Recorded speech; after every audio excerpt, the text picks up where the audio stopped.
Caller, welcome to the show. Please tell us your name and where you're calling from. Hello, this is Sonia. I'm calling from Idaho. Hi, Sonia. Welcome to the show. What's the question for Rabbi?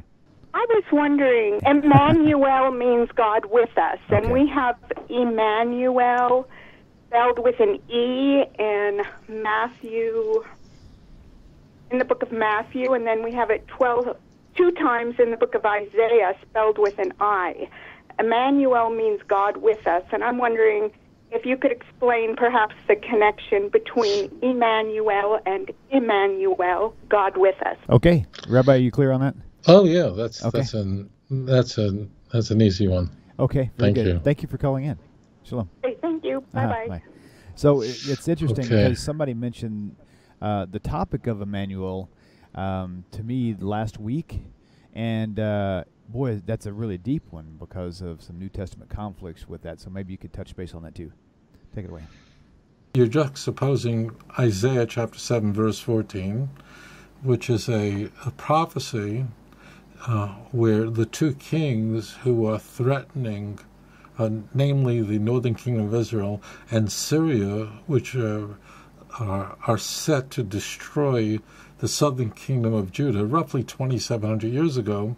So Isaiah gives Ahaz, who is a very wicked Davidic king at the time, a prophecy that he's speaking about his wife, and he says, "Hine ha'alma hara, behold, the young woman is with a child, the karas shemai, and she will call his name Emmanuel." Matthew has essentially 11 fulfillment citations, where he does this where the other gospel writers don't do this in this way. They do it in a different way. But in Matthew famously states in 123 that not only was Jesus born of a virgin, but he does something that the other gospel writer who makes this claim, namely Luke, that this is not an arbitrary event, but it was fulfillment of what was spoken of the Lord by the prophet saying, "Behold, a virgin," the text actually says the young woman, Alma, "shall be with a child." The text actually says Hara is pregnant. I mean, it already happened. "And she will bear a son." The Elenda's Bane, that's the same. The Kara Shema means she will call. Matthew can't have the mother, because in this case it would be Mary, call his name, because Mary never calls his name Emmanuel. And then in most translations of the New Testament, it says that God with us.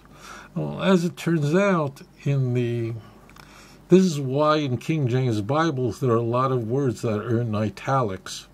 And that is that in the Hebrew language, there is no verb be, which means there is no is. No pun intended, but the word is doesn't exist in the Hebrew language.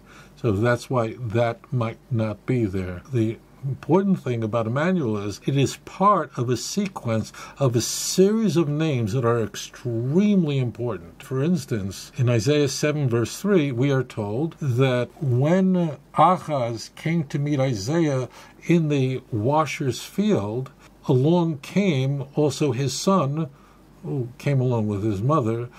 His name was Shar Yoshuv. Well, that's very interesting.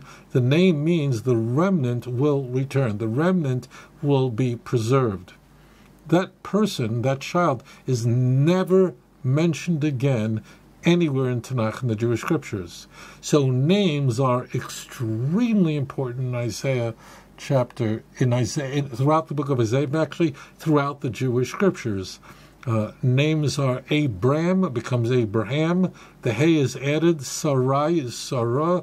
Names are changed, enhanced, in order to demonstrate a person's faithfulness to God. Moreover, when it came to Isaiah, God says, when God gave prophets children, he didn't give them arbitrarily, but rather in Isaiah chapter 8, verse 18, that "Behold, I and the children whom the Lord has given me are for what purpose? Are for signs and for portents and for wonders in Israel," which means that the children that were given to Isaiah were signs In the case of Isaiah, Isaiah's audience was the southern kingdom of Judah, which would be saved. And therefore Isaiah has children whose names go something like the remnant will remain, will survive. Emmanuel, God is with us, and therefore God will ultimately save the kingdom of Yehuda, as particularly Jerusalem, and we'll see that unfold in chapter 9, and it's described in much greater detail the salvation of the Jewish people from the kingdom of Judah, particularly Jerusalem. We see that in 2 Kings 18 and 19 and 2 Chronicles chapter 32. So these names are very, very important. As it turns out, nowhere in the Christian Bible is Jesus ever called Emmanuel.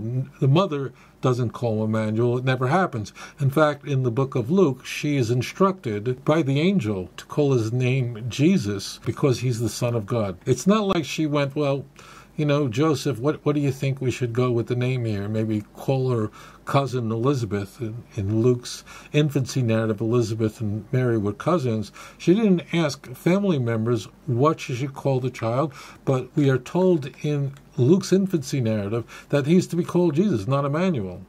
So, as it turns out, the mother never calls him Emmanuel, and that accounts for the much more significant change from what we find in Isaiah to Matthew. Because if you look at Isaiah 7:14, the text says, she, meaning the mother, vikaros. The Hebrew word vikaros means, and she will call. It's the future tense, and she will call, vikaros shemai, his name, Emmanuel. As it turns out, look very carefully at Matthew. Matthew cannot leave that alone. He can't leave that, even that part of the passage, even that pronoun has to be altered. It can't be left alone. And if you look at any Christian Bible, it doesn't make a difference because they're translating the Greek correctly. In Matthew 1:23, it always quotes this text as saying, and they will call his name Emmanuel. Who are they? Who is this third person plural? The answer is, I don't know, they live in Canarsie, in Howard Beach. They live in Alaska. It means they suddenly become anonymous. We don't know who it is. And there's a reason why Matthew changed the pronoun. So I would encourage you not to be looking at a verb being at the verb be, the is. That's not important. What is extremely important is that Matthew, in this instance, changed a very important pronoun. This was done deliberately. This was not a mistake.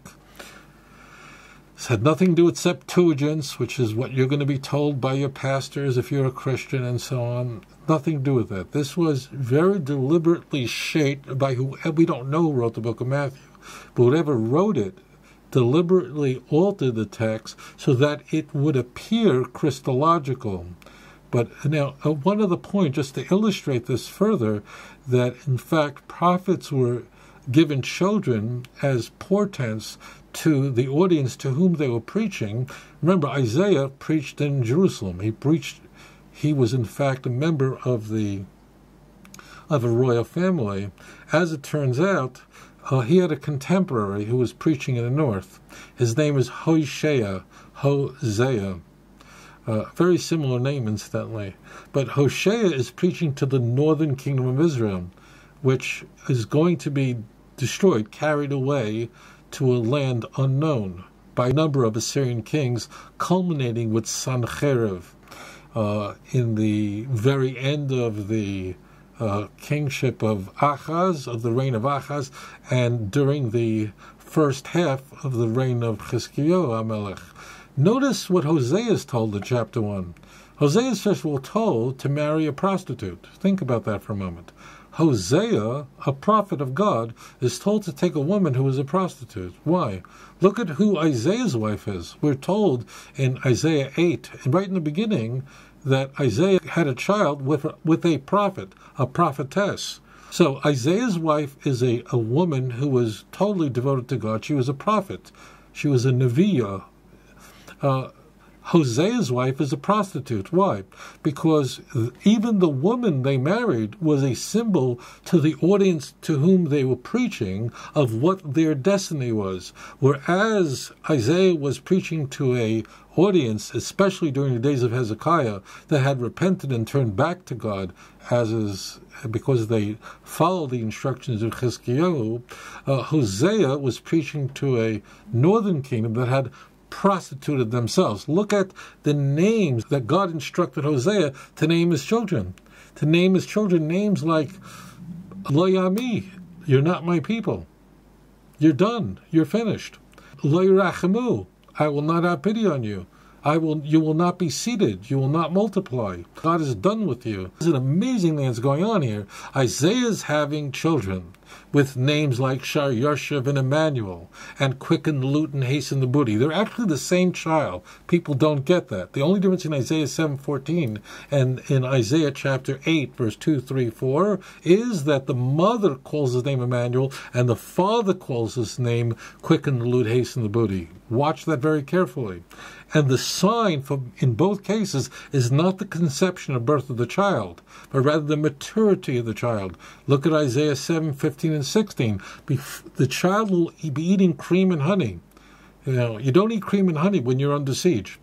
When you're eating cream and honey, in order to cultivate bees, in order to turn milk into cream, that's a lot of work. You're not doing that when you're starving and you're fighting for your life. You're eating whatever you can get your hands on. These two kings will be destroyed, namely Pekah and Ritzin, meaning the king of the northern kingdom of Israel, and Ritzin, the king of Syria or Aram. They will have already been destroyed by the time the child is eating cream and honey. And before the child knows to reject bad and choose good, these two kings will be destroyed. So we are told very clearly in Isaiah chapter 7, verse 15 and 16, that it is the maturity of the child. By the time the child can discern between good and bad, these two kingdoms will be destroyed. And if you go to 2 Kings chapter 15 to 16, you'll see that both kings were assassinated. If you go to Isaiah chapter 8, we are told there, name the child, quicken, lute, hasten the booty. It's essentially a redundant name. In fact,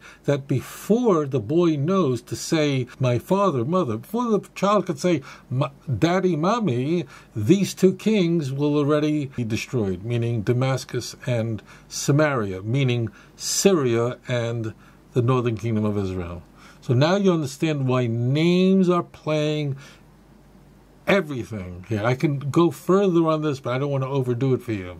Isaiah, names are everything in Tanakh, and in Isaiah it's extremely important. In fact, Ahaz himself is addressed as you house of David. Why would he be called house of David? He said, listen now, O house of David. Who's speaking there? Isaiah. Who's he speaking to? Ahaz. And he gives Ahaz this name, house of David. Now I want to ask you a question. Why would he be called house of David? Why didn't they call him Ahaz? Because the reason is that the only reason that Ahaz is called Beis David, why is Ahaz called the house of David? This is an interesting ascription. Why don't you just call him Ahaz? Why don't you call him a lot of things? Well, the reason is that why would God intervene on Ahaz's behalf to rescue him from Syria, Aram, and the northern kingdom of Israel? Is it because Ahaz merited such an intervention? The answer is no. Ahaz arguably was the most wicked Davidic king that the children of Israel ever had. The worst of the worst. Some people are going, well, Manasseh was worse, but at least Manasseh repented. Ahaz never did. He died.